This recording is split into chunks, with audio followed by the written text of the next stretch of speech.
Welcome to the Refine and Shine, the podcast dedicated to mastering the art of continuous improvement and optimizing every aspect of your life. I'm Angelina Rivera, your host, and together we'll uncover the secrets to refining our lives, our habits, and our processes to unlock our inner brilliance. Join us on Refine and Shine, where we'll delve deep into achieving more in life without the burnout and without all the stress. This podcast is your platform for a more fulfilling life through continuous improvement and personal growth. In each episode, I and a diverse array of guests discuss practical strategies for up-leveling every aspect of your life. From developing good habits and organizing your space to refining your mindset and personal goals, we're going to explore it all. Our guests share personal stories about the systems they've developed or systems they've used and the tweaks they've made in their lives when refinement was needed, allowing them to truly shine. Listen to Refine and Shine to learn how you can implement continuous improvement techniques in your daily routine, develop and maintain healthy habits that lead to success and satisfaction, organize your life to reduce the stress and increase your productivity, foster a growth mindset that propels you to new heights. My mission is to inspire you to take bold action, make positive changes, and become the best version of yourself. Whether you're aiming to elevate your career, nurture meaningful relationships, or enhance your overall well-being, Refine and Shine is your guiding light. With over 25 years of experience in continuous improvement, I help businesses streamline their processes, establish efficient work areas, and implement standard work protocols. I have trained over 600 individuals and teams in process improvement, optimizing workflows, and enhancing overall operational efficiency. Tune in every week as we embark on an enlightening journey, exploring paths to refinement and illuminating the way to shine in every area of our lives. Subscribe now and join us on this journey to polish your life and let your best self shine through. Thank you for joining us on Refine and Shine. Hello, everyone. Welcome back to another episode of Refine and Shine podcast. I'm super excited because my guest today is someone that I have went from afar, admired, and got to really know this last probably year or so. And we're in an accountability group together, and I just love her heart and her passion.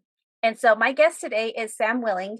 She is an executive coach, a speaker, and a strategic partner to corporate leaders. She has over 25 plus years of experience in human resources, 10 of those years dedicated into driving impact, people-centered cultures.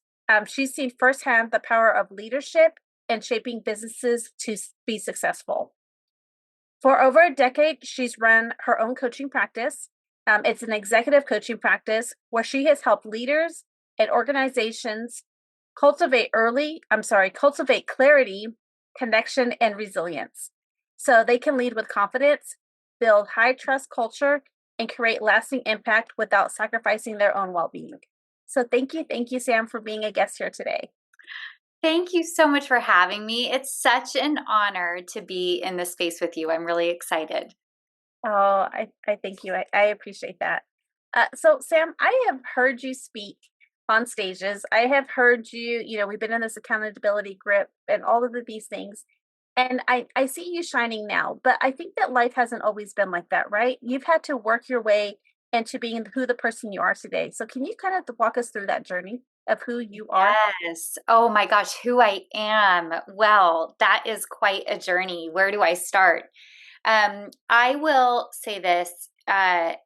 I would say who I am is a woman of compassion and a woman that loves people. And I have a particular passion for seeing people clearly and lifting them up. And that has really been a theme through my whole life. And I would say, my whole life, I at a very early age built an identity around people pleasing, around being easy, the easy child, the one who doesn't make waves in life. I didn't love to be seen. I still really struggle with being seen, to be honest, which actually surprises a lot of people. And so for a lot of my life, I would say that I lived in the pursuit of a few things. One was perfection, because if I was perfect, I didn't disappoint other people. And the other thing that I pursued was achievement. And I really, from a very early age, had this belief that love was conditional and based on the degree that I could be perfect and not disappoint others. And so, as I think back, thinking about the refinement that's happened over my life, and I won't bore everyone with the early details of my life, but as I think back to my identity and what I attached it to and formed from a very early age, it was those things. And it's funny, as I think about my work now, so much of the work that I do with my clients is about their identity. And one of the things that we really dig into initially when we start working together is identifying what they have tied their identity to. And I have this belief that tying your identity to anything that you can lose, like your title, your status, your finances, relationships in your life, disappointing people, other people's opinions, tying our identity to anything that we can't control or that can be taken away from us is the danger zone. And I know that because I spent so much of my life really in this pursuit of, being perfect and performance and other people liking me. And so, that belief carried me all the way through college. I found human resources very early in my career. And of course, I look back now and it's like, oh, of course I ended up in human resources because it's a job where you're serving and you're caring for others. And so I found human resources when I was 20 and I never stopped. So I'm coming off of a 29-year career in human resources, and I've done everything under the sun at this point in HR. And I built a great career for myself. And alongside that career, I also am married to a wonderful man. We just celebrated our 26-year anniversary. We have two children that are 21 and 24. But a few years ago, I started to really unpeel the layers of Sam and realize that this pursuit of perfectionism, performance, sort of living in a way where I was just trying so hard to control everything, it sort of caught up with me. And I started to really analyze how I was living my life. And the catalyst for that was actually my mom getting diagnosed with terminal cancer. So my mom passed 2 years ago. It was the biggest heartbreak of my life. And her diagnosis, she was alive for 18 months after she was diagnosed, which really was remarkable because when they diagnosed her, they thought maybe she only had 3 or 4. So when she was diagnosed, it sort of took my whole world and turned it upside down. And at the time that she was diagnosed, I was working in an incredibly stressful executive HR role at a biotech company. I've spent a lot of my career focused in biotech. And if you know anything about biotech, it's incredibly risky. So 90% of biotech companies fail, and they fail within the first 5 years. And so I was in a biotech that was struggling. We were at risk of failing. I had started with the company and built the culture there from scratch, and I really held that with so much pride in that job. I always say I was there 4.5 years. The first 3 years were the most fun I've ever had in my career because I really got to do it the way I wanted to because I was there right from the beginning. And we really did build something really meaningful that really gave people this different experience of work and life. And I just was so grateful for that. And it was also during COVID, which made it more challenging and more rewarding in some ways. And so I was in this position. The company was starting to fail. or be at risk of failure. I was trying desperately to hang on to the culture that we worked so hard to create. And one day I got the call. My mom was diagnosed with stage 4 breast cancer. And it came as such a shock. And there were some shocking things about it. One was, my mom was a woman who never took care of herself. She never prioritized herself. She always backburnered herself, always. She never went to college. She never chased a dream. I think she did probably dream of having a family, but she didn't ever articulate her needs and wants. She never allowed herself to dream outside of the realm of being a stay-home mom. And she never took care of herself. She never went to the doctor. She didn't prioritize her health. And so when she was diagnosed, it caught us so off guard because we recognized that something was going on. We weren't sure what. She wasn't really being transparent about any symptoms or how she felt. But when they discovered that she had breast cancer, they figured out that she had a grapefruit sized lump. Oh, wow. Now, that is the tragedy. That was the shock. So, the truth that I had to sort of settle in with as a daughter is the knowledge and understanding that my mom actually knew she was sick for a very long time and chose to not do anything about it. And so when it first happened, there was this feeling in me like I really wanted to know from her why and how long she knew and when was the first time. And she would not have any of those conversations ever. And so at a certain point, I sort of let the issue lie and gave that up and realized that my role from that moment on with her was as a caretaker and compassionate daughter. And I just wanted to be with her and love on her in the time that she had left. But the tragedy of it, shortly after she was diagnosed, I had a friend ask me if I was angry with her. She's like, "Aren't you angry with your mom for not doing something about it?" Because breast cancer is so treatable. And it was so interesting. I said, I never felt anger. That wasn't what I felt. But I was so aware of the tragedy of it, of the tragedy of my mom, this extreme consequence of my mom never putting herself first, never advocating for herself, never caring for herself. It was just like right in front of me. So at the same time that this is happening, I'm in this job and I was not going to quit.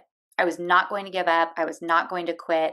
And so, one of the things I talk a lot about in my HR work and my coaching is when it's very clear that we need to make a shift in our life and we resist making it, life has this way, or God has this way of squeezing us tighter and making us more uncomfortable until eventually the shift happens, and either we choose to make it or some force something happens and it's made for us. And so I started to have all these physical symptoms as a result of the stress I was under. On the outside, if you would have met me at that time, I was really good at compartmentalizing. So you would have actually probably met me and been like, "Oh, she's got it all together. How does she do it all? She's an executive and her mom, is dying and she's got 2 kids and one of them's getting ready to leave for college and all these things." Trying to be a good friend and, follow through on commitments and pushing myself so hard. And so the truth was at a certain point, my body started to give me signs that, something was wrong and I needed to change something. I had a few days where I broke out in full body hives, even inside my mouth.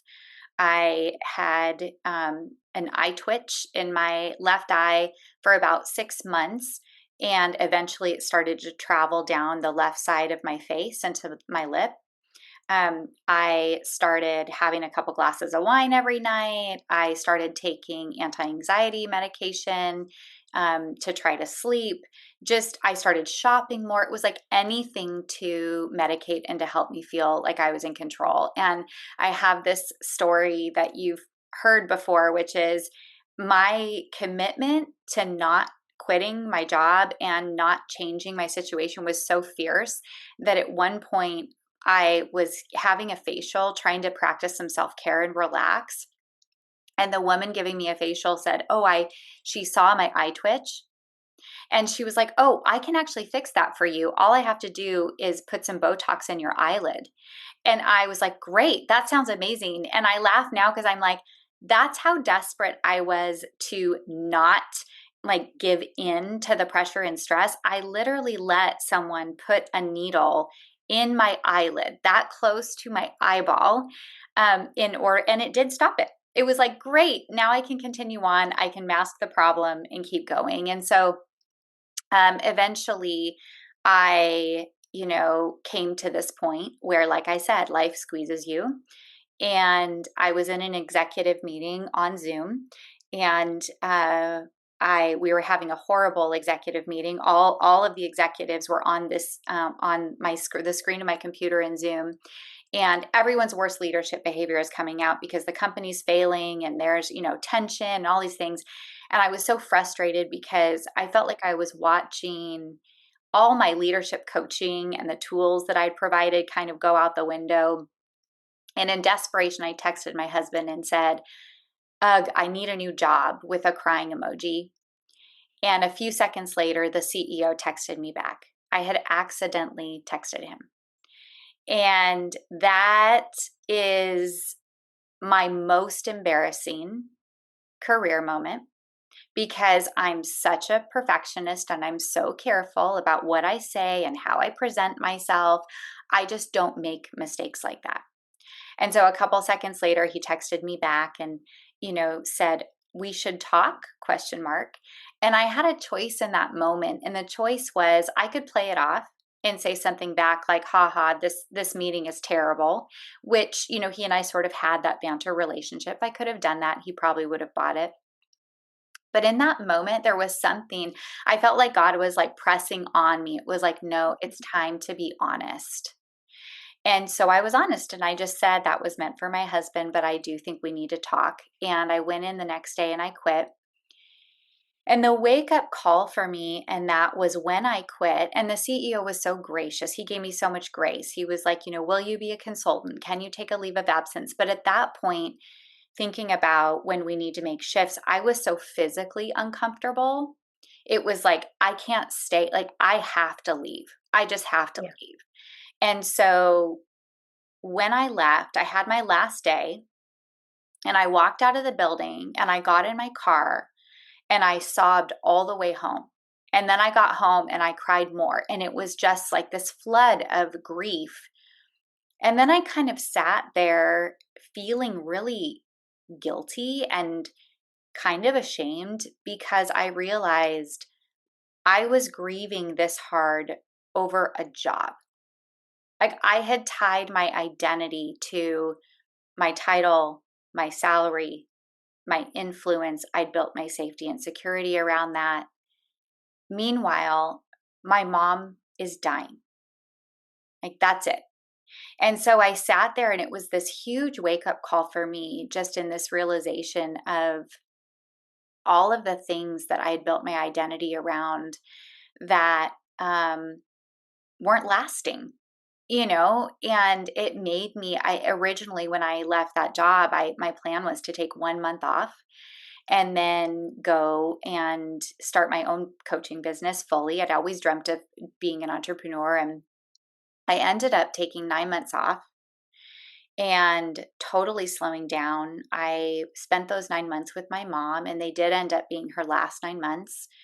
I started therapy for the first time in my life and really started facing some things about myself, about had the ways that I, had wrapped my identity around all of these things, that weren't lasting or that I couldn't control, and learning how to unpeel the layers of stress and anxiety that I'd held on to for so long. It was the first time that I started doing a lot of nervous system regulation work, and really starting to feel in my body how it feels to be truly calm. And I spent those 9 months with my mom. And, like I said, those were her last 9 months. And so the gift of just being present with her, which was something I held with so much gratitude and also so much grief, because my mom was a woman who she wasn't emotionally available. And so while I was caring for her, we never talked about cancer. She didn't have the capacity to do it. She didn't want to do it. I was the one that went to her doctor's appointments. She did not acknowledge that she was sick, even right as death was like upon her. She just would not. Wow. And so I kept longing. I'm a communicator. I want external validation, which is something I've had to work really hard to sort of undo in me. But I wanted desperately to have conversations with my mom. I wanted to know about her. I wanted to know what she thought about my life. I wanted to know what she thought about my parenting and my work and all these things. And those weren't conversations that she would ever have, because she would not acknowledge that she was sick. She would not talk about anything. And so we spent our time together. If we weren't at the doctor, we spent our time together watching Hallmark movies, washing her hair, painting her nails, rubbing her feet, cleaning her house, making her food. And I remember every time I was with her, I felt like I could hold my emotions and just serve her in that time and be with her. And then the minute I would get in the car, I would just melt, in grief. And so the last time I talked to my mom was Good Friday, 3 years ago or 2 years ago. And my mom was at that point, she had just moved to hospice the day before. We were planning on seeing each other on Easter Sunday, and the hospice told us that they thought she had about 4 weeks left. And it was in that moment that I had this expectation form where it was like, okay, now she can't deny that death is here. Now she can't, because now she's in a hospice bed. And so now it's going to happen. I'm going to be by her bedside every day. We're going to have all these conversations I'm longing to have. And she has 4 weeks left. And she passed 2 days later on Easter Sunday. And so one of the biggest heartbreaks of my life, it was like the most epic passing. And it's like, of course, she chose Easter Sunday. And a few hours before she passed, she opened her eyes and put her hands straight up and then closed them. And we were all there to witness her passing, and it was beautiful. But one of the biggest heartbreaks of my life was she passed, and I never got to have those conversations.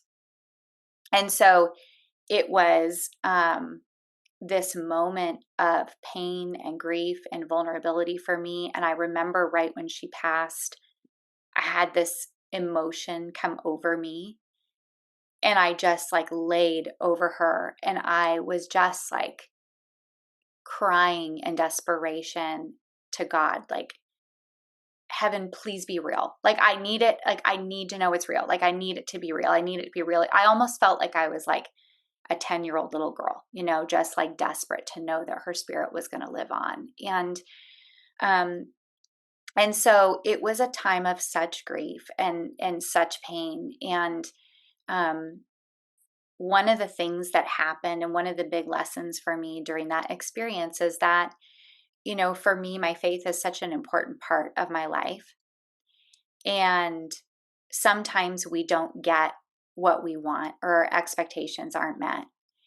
And then God swoops in and meets them in a different and beautiful way. And so one of the cool things that happened, and I haven't ever told this story before except to my husband and a couple of girlfriends, but shortly after my mom passed, and I had all this pain of like not being able to have those conversations. And I had this pain of this feeling of like, my mom died without me knowing what she liked about me.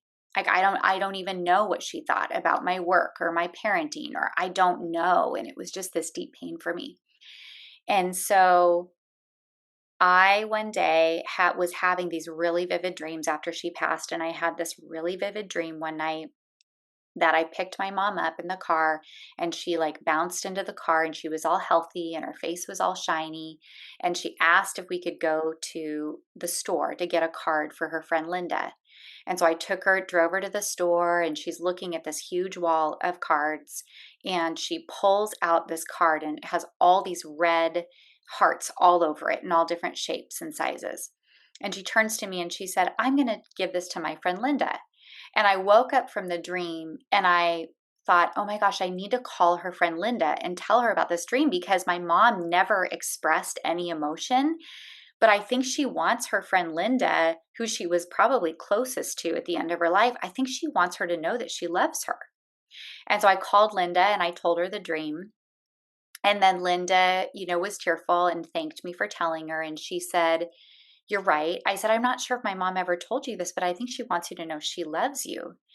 And she said, "Thank you for telling me that." And she said, "Your mom was really a woman of few words, and she didn't ever tell me that she loved me." And she said, "But you know what she always told me?" And she said, "She always told me how proud she was of you." And she went on for like 5 minutes, like, what a great mom she thought you were, how proud she was of your work, and all of these things. And for me, something was healed in that moment. And so the learning for me just around, we don't always get what we want. Our expectations aren't always met. But for me, it was just this reminder of like, God is there and He cares and He will meet our needs. It's just not always in the way that we expect or want. And so I got it. I felt like I got it, from my mom. Yeah. Anyway, that experience, losing her, it changed me forever.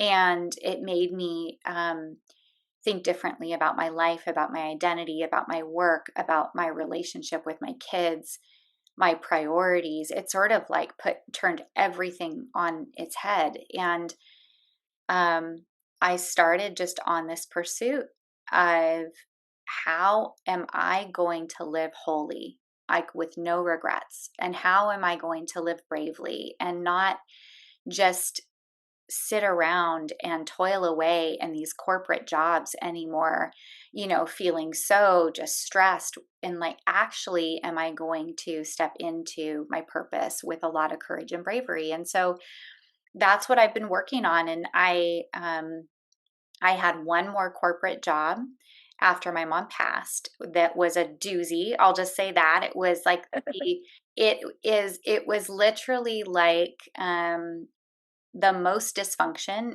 And 29 years in HR, I've seen some things, right? Like, I have cleaned up some real messes and fired a lot of people and dealt with really sticky, yucky situations. And this company had it all wrapped in one. I'd never seen anything like it. And so I was there for 18 months. There were many times that I questioned my decision to be there. It was like I almost felt so disappointed in myself, because after my mom passed, I wanted to have the courage to go out on my own and pursue my coaching and speaking and all of the things I'm passionate about. And I said yes to another corporate job. And I felt so disappointed in myself. And then I realized that job for me was purposeful. There were a lot of women in that environment that were suffering, and they needed a total culture change. And so I went in and was able to, use all of my years of experience, and we really did turn the culture around. It took 7 months of really painful work. And then it was this really beautiful experience until it was another biotech company. So until the company failed. And so a year ago, the drug that this company had, which was for Alzheimer's, failed its final clinical trial. And the company, I had to organize a mass layoff in the company and also lay myself off, because we laid off most of the executives. And so my last day in my corporate job was October 1st last year. So it's been almost a year since I've been laid off. And, it was in that moment, once the layoff, it's hard work to do, to impact so many people's lives that way and to be the messenger of that. For me, it was such a blessing because I walked away with 9 months severance. And it was this, it felt like this beautiful bow on top of my HR corporate career. It was like, okay, the time is now. I'm about to turn 50 in January. The time is now. I am going to go out and I'm going to pursue being an entrepreneur fully. I'm not going to play it safe anymore. And so for the last year, I've really been working on being an entrepreneur, which is kind of a wild ride. And also God has had me in a space of resting and recharging. And so there's a lot of like really amazing work and fun things that are happening. And in the moments that I get scared, because sometimes I do, sometimes if I'm anxious, I can slip into this space where I start to romanticize my corporate job, where I'm like, gosh, I really do miss being part of a team, or gosh, it really would be nice for a few more years to have a salary and benefits. And then I have to remind myself that the days that I'm having now, the days where I get to do creative work, I also have time to water my garden. I also have time to walk my dog. I don't have this lingering stress in the back of my head about, oh, I can go to lunch with you, but then I have this Zoom meeting, or I have, it's just, I remind myself that a year ago I was praying for days like this. And so I try to just like breathe through the anxiety. But that whole experience for me has led to all of the work that I'm doing now. So that was a lot of information, but feel free to ask me any questions. Well, no, I can relate to so much of your story. Not necessarily in HR, but was, well, I could say at one point in my life, I was administrative advisor for the Department of Defense. And you've seen a lot of cases. I worked in a production plant. So one of being the only female managers in there, you see a lot of things. And also having to do mass layoffs, 500 plus people right before Christmas, things like that. So I could totally relate to all of those things. But also what you said is about tying yourself, your identity, tying to this job. And also that I can relate to so much of what you're saying is like, you want to work for yourself. You want to be able to coach the clients that you choose to coach and not have to, coach whatever, the people that, in the corporate job or all of these things. But because you have to, when you're working for others, you're involved. Yes, the community is nice, but then you also remember that there's those people that make community really hard. The people that don't read their emails and call you every second because they want to just ask you something. It's like, I sent you the email. um, but I love all the things that you're doing because I think that working for ourselves, it's scary. It's scary to be an entrepreneur. It's scary to do all of these things, but I also feel that God doesn't put these things on our heart for nothing. There's a reason for it. And the thing is, we can play small and ignore the risks, or we can play big and say, okay, God, I hear you, because they're going to keep coming. And I think that when they keep coming, that's God saying, you need to step into your purpose. Yeah. And I can relate to so much of what you said. When I left my former federal job, I was there for 17 and a half years. That's a long time to be somewhere, working my way from the bottom almost to the third to the top position, and I could not promote anymore. And there's only two more positions above me. And it was a hard decision to say, okay, am I going to stay here? Am I going to, because it's comfortable, or am I going to step out into something uncomfortable? And to take that part in and living with that, or, making those decisions was hard. And I love how you said that you just, prayed and, God gave you, you know, kind of force you into certain situations, because that's what he has to do sometimes. Because so many times we just sit there and like, is this right? We do our to-do list, our pros and cons list, we do all these things. But you taught me something about a year, almost a year ago, when I was going through some decisions that I had to make with my job, with my current job, and about, taking the buyout and things like that, is to do the listening prayer and sit there and listen. And can you kind of talk about that a little bit? Because I think it was so powerful to me. Yes. Oh my gosh. Listening prayer is, I think, maybe the most powerful tool that I've ever experienced. And for those of you that don't know what listening prayer is, it's a form of prayer where you are actually asking God and then sitting in contemplation and expectation of an answer, and you really are listening. I think a lot of us are raised to have I would say like a one-way communication relationship with God where it's us doing most of the talking. But my own experience, just through my own research and life experience and learnings, is that I really do believe that God is he's not a formulaic God. And like formulaic conversation is like when I'll say like, hi, how are you? And then you're trained automatically to say, good, how are you? It's like this formula that our brains create around communication. And then there is this generative conversation, which is where you're so present with the person. Like there's nothing formulaic about it. It is about connection and presence and relationship. And so I really believe that God, the way that He speaks to us and the way that He wants us to speak with Him is generative, not formulaic, right? And I'm not saying there's not a place for formulaic communication with God, because there is a lot of comfort, I think, in having like a prayer, like the Lord's Prayer that you can recite. Sometimes when you don't have the words, there is just this comfort and beauty in that.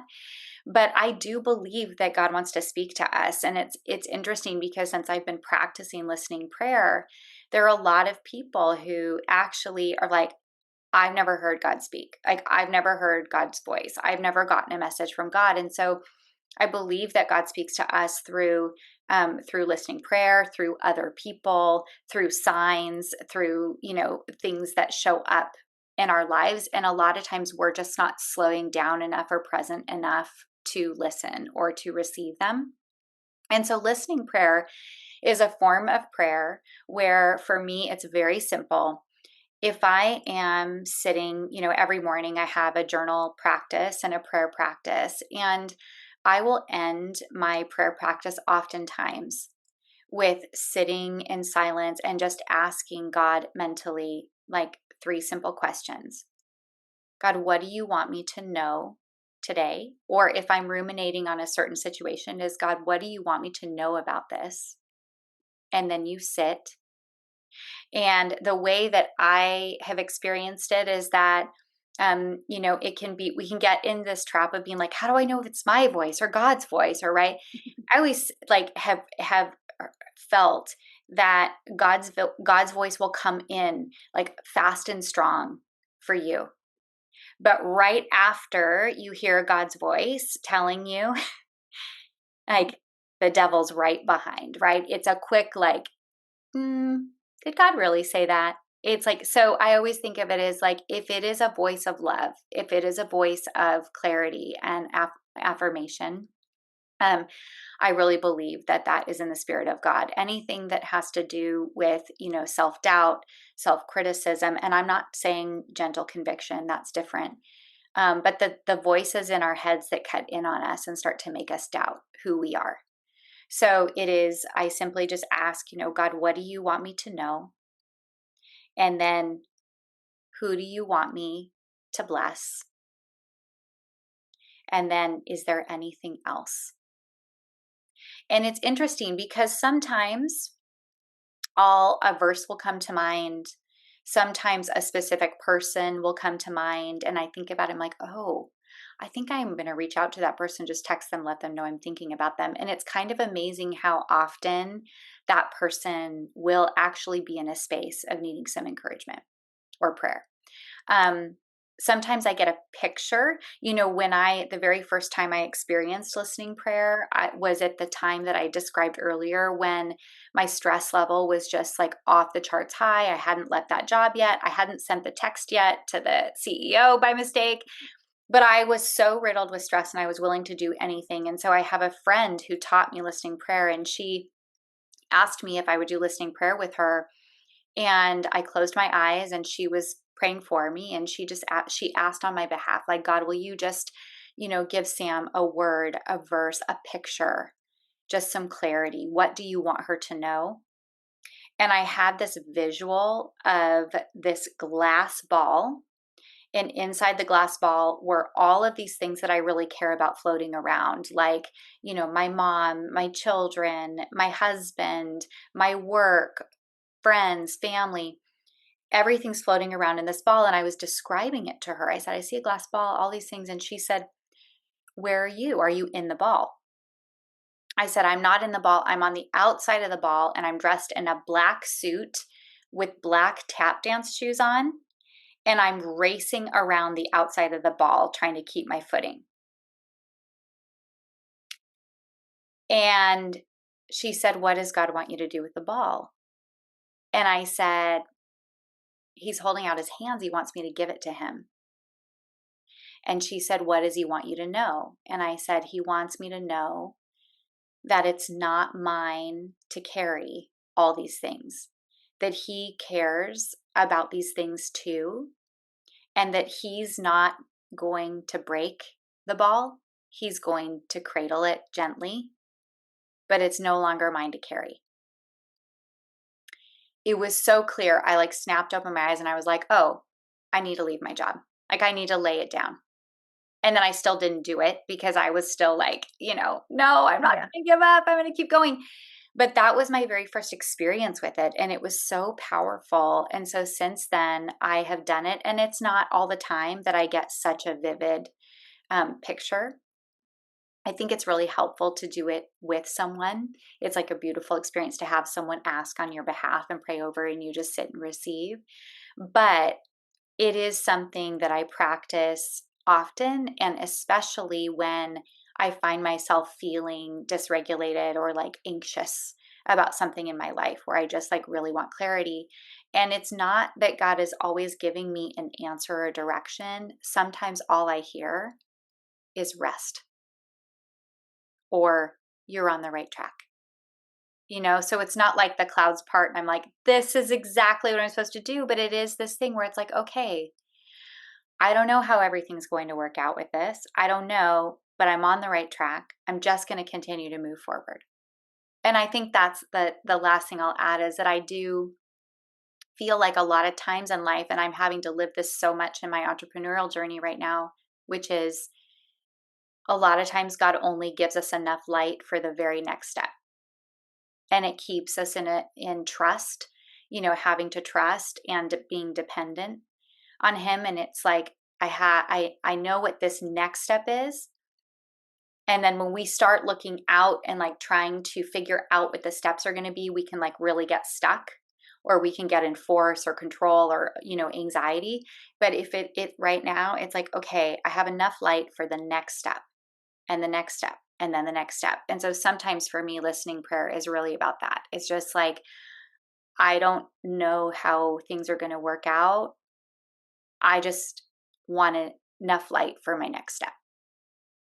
I love that. I love that, because sometimes we just want the whole roadmap, right? We just like, give me all Yes. the steps, give me all the, and then I don't want no detours. I want the whole thing. Yes. And then we start trying to make it happen, like in our own power and our own strength, right? It's like, yes, I got the vision. I'm going, and then we can just kind of make messes of things, as I have learned. I love that. Well, I love all the things that you share. And I just would, you talk about your entrepreneur journey, and I know you have some exciting things coming up. So can we talk a little bit about all these exciting things that you have coming up in the next few months? Because I think it's so important to highlight those things. Yes, thank you for asking. Yes, I have some things I'm really excited about and a little bit nervous about. So the first big one is that I am in the process of finishing my first book. It is called Regulate to Rise, the Hidden Key to Powerful Leadership and Personal Peace. And it is about the link, my belief that there is a strong link between powerful leadership and peaceful life and nervous system regulation. And that, we hear nervous system regulation being talked about all the time right now from a health and well-being perspective. But I really believe, based on my, experience in corporate and with leaders, my biggest frustration has always been that I would spend so much energy equipping them with leadership tools and, teaching them how to build trust and how to build culture. And then I had this realization and reflection once I was laid off, and I thought about, the all of the issues that I have dealt with cleaning up over the course of my career, along with this last role that I was in and how different I showed up as a leader in that role. I didn't carry the stress with me. I didn't lose sleep. I didn't reach for any of my old coping mechanisms. And it dawned on me that the difference was that I had done the therapeutic work. I knew how to regulate my nervous system. And so while I had moments of stress, incredible pressure, I was able to bring myself back to a state of calm and groundedness quickly. And then it dawned on me that like all of these leaders that I have worked with are really just human beings with dysregulated nervous systems, meaning their pressure response. They don't know how to handle the pressure. And so when the pressure hits, I can have coached you all day long on leadership principles and driving culture and handling conflict.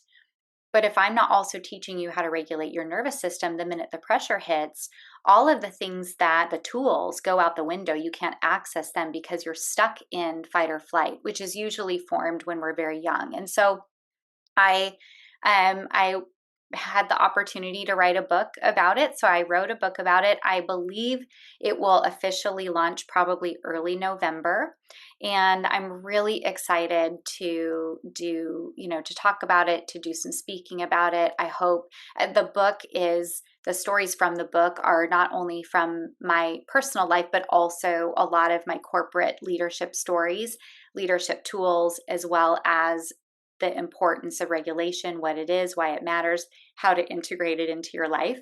So it's a book that is for leaders, but the way that I define leaders truly is like we are all leaders because we all have circles of influence in our lives where we have influence and agency. And so I am really excited about that.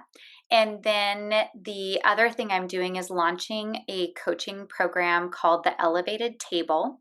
And it's really off of this inspiration of recognizing as women all of the ways that we compartmentalize ourselves, that we put parts of ourselves away, especially our feminine energy and our feminine qualities, in order to get a seat at the table, which is mostly men. And so I had this idea that it's time to build a new table, and it's not meant to be our own table in a divisive way. It's meant to be inclusive because we will invite the men to be at the table, but we will set the tone, and the tone will be compassion, wholeness, strength, and this idea of like having to lead by force. My own opinion is I think we've tried that for years and years, and look where it's gotten us. Like the world really is very, very dysregulated. And so I'm excited to gather women and equip them with, not only the leadership skills that I use with all my one-on-one clients, but also all of the regulation work and life design work. And so it's going to be powerful. So that will also start probably around October, November.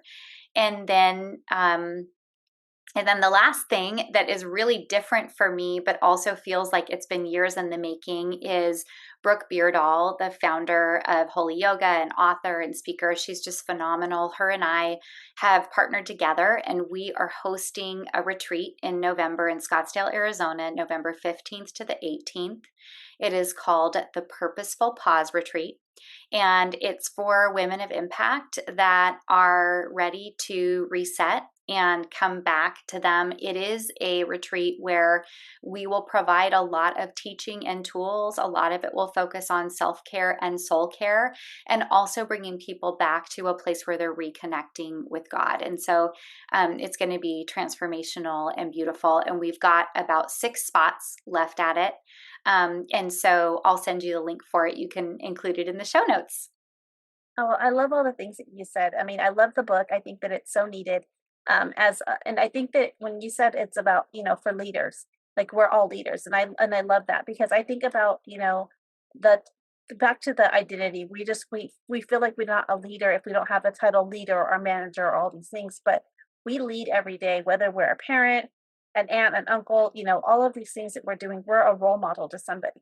Yeah. And in order to leave, a good legacy behind, we have to lead properly, and how to regulate ourselves to make sure that we're not overwhelmed and not stressed and all the things, and not always in that fight or flight type of Yeah. situation as well. I love that. I also love the elevated table coaching.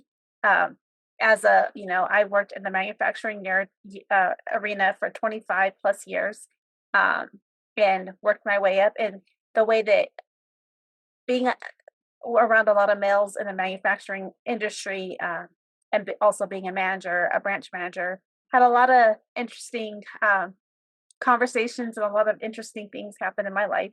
But I think that, having that support system with other leaders and other females is something that I wish that had back then. And I'm super excited about it because I think it's going to be great and so needed.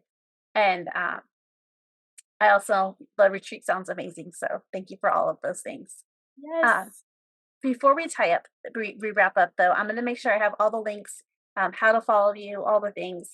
I would love to just ask you, what is, we didn't even get to all the things because there's so many things we can talk about. I But know. um, I will add that the one thing we can actually, before I talk about this, can you just briefly talk about your compassionate heart story? Oh, yes. Okay. I'll do the short version because if people want to know more about it, they can go on to the Compassionate Collective Instagram. And also, I'm about to record a podcast that is just the heart story. So they'll be able to hear the whole story. But um, I have a retail company. It's called the Compassionate Collective. We sell imperfect heart products that are handmade from scrap wood.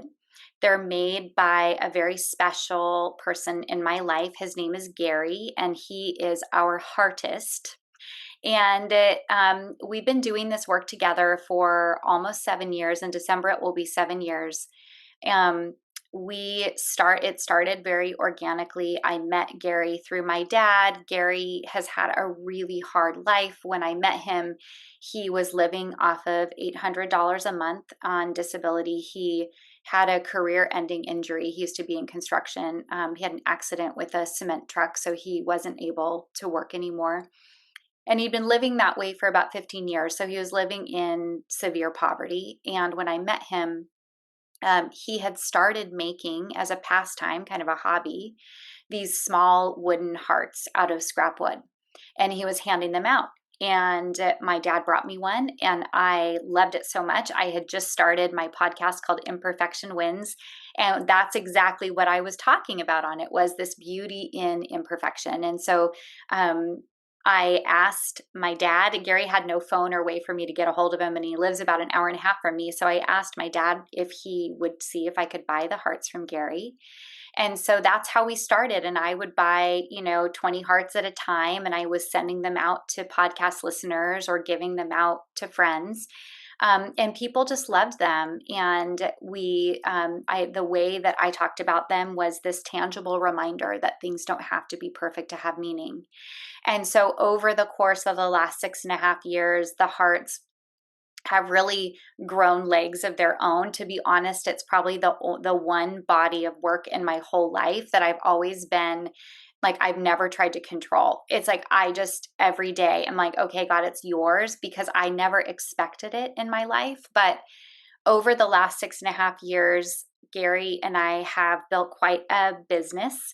And I always say we are unexpected friends and unexpected business partners. Our lives are different in almost every way, but we have just become dear friends, like family. And some of the changes that have happened for him, he is a homeowner now. He has a sustainable income. He has a shop that my husband built for him, and he gets up every day and makes hearts. That is his purpose. And he himself donates a lot of hearts. He's sort of known as the heart guy around town. And then we have built the business, the Compassionate Collective, and we have hearts that we send out with encouragement cards. We have bracelets, we have ornaments, we have keychains. We're in 3 boutiques, which has been really fun. And we just sort of hold it with open hands and see what, God has in store for it. That it is such a beautiful story of embracing imperfection, but it's also such a beautiful story of humanity, because I think God put Gary and I together for a purpose, and the transformation in him and in his life has been so amazing. He is like a different person. And so there's been so many twists and turns and lessons along the way for me in truly what compassion looks like, and what relationship is like, when you actually stay with someone and you walk alongside someone and you experience their suffering and take action, to ease that suffering. And for me, it's been a huge transformation too, because I feel like it's just been this huge heart expansion. So it's such a fun story. And we'll see what I have lots of ideas, but it's never really been on my list to own a retail company. And so there's a lot of prayer around that right now, and just like what God wants me to do with that business. But there are a few things I know for sure, which is people love the hearts and the heart stories so much. And Gary loves making them. And I am like, that business, that mission is supposed to live on. So we'll see what the future holds for it. But yeah, it's really beautiful. Yeah, I love that. I love that. I think that everything you're doing is so amazing. I have my heart like it's right by my journal, and I hold it at times when I'm praying or I'm stuck on something. I just want to just like, it shows me that we're not perfect. And the only one that, I can rely on is God. And it just kind of helps me. It humbles me, if that's what you can say. I say it with humbly. So thank you for all of these things. But before we wrap up now, what is one thing, I always ask my guests this, what is one thing, a word, a phrase, or an action, something that they can do today to start to refine in order to shine? Oh, I think learn about self-compassion.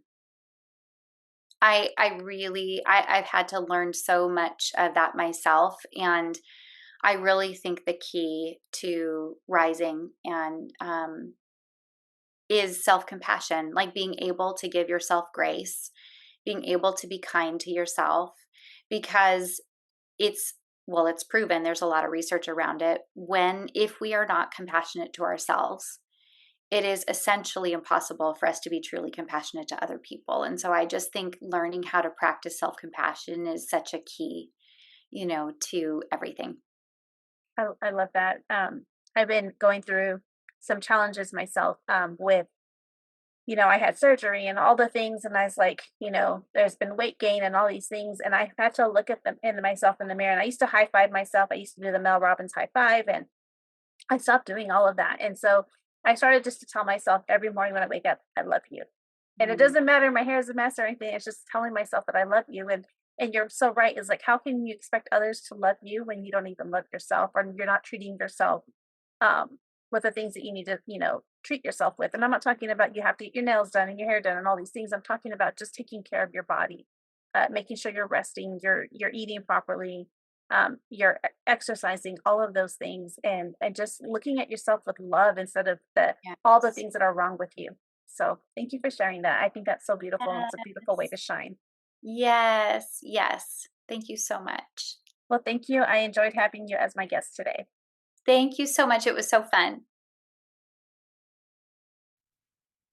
Thank you for joining us on this episode of Refine and Shine. We hope you find valuable insights and inspiration to fuel your journey of continuous improvement. Remember, the key to success lies in refining your processes and letting your inner brilliance shine. If you've enjoyed this episode, be sure to subscribe to the podcast and leave a review. Your feedback is greatly appreciated and helps us reach more listeners like you who are eager to refine and shine in all areas of life. Stay connected with us on social media for updates and additional resources and behind-the-scenes content. We love hearing from our listeners, so feel free to reach out with any suggestions, questions, or success stories you'd like to share. As we wrap up, remember that the power to transform your life lies within you. Keep striving for growth, embracing change, and seeking opportunities to refine your skills. Together, let's continue to shine bright and make a positive impact in the world. Until next time, keep refining and keep shining.